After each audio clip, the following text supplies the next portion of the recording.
The blanket was suddenly pulled off the girl while she was sleeping. Confused, she sat up to check what was happening. Suddenly, someone grabbed her hair. Her father glared at her with a fierce expression.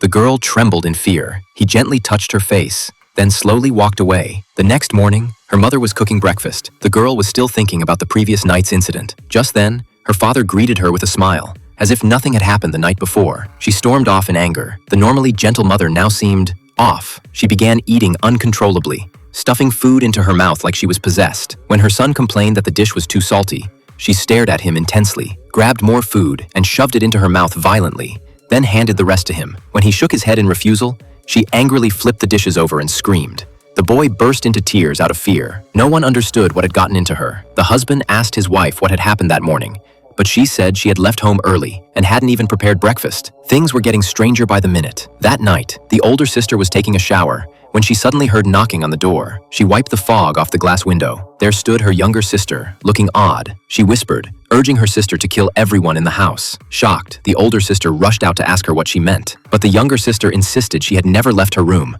and told her sister about the incident from last night when their father pulled her blanket. Suddenly, their father burst into the room, holding a knife and charging toward them. The older sister pushed him back hard, but as soon as they ran out the door, he was there again, right in front of them. He threw her down the stairs, and she lost consciousness. The younger sister quickly hid in fear. Soon, the father came searching with a hammer. The older sister woke up and shouted loudly, drawing their father back upstairs. In desperation, the younger sister swung a frying pan at his face, but it didn't seem to hurt him at all. Just as he raised the hammer to strike, another voice suddenly called from downstairs. It was their father's voice again. The man stopped and turned, walking back into the bedroom. Then, the real father came up from downstairs, looking at his terrified daughters with shock. He demanded to know if they had been fighting. At that moment, the hammer was picked up again, this time by the mother, who had come rushing in after hearing the noise. She lifted the hammer and smashed it straight into her husband's head.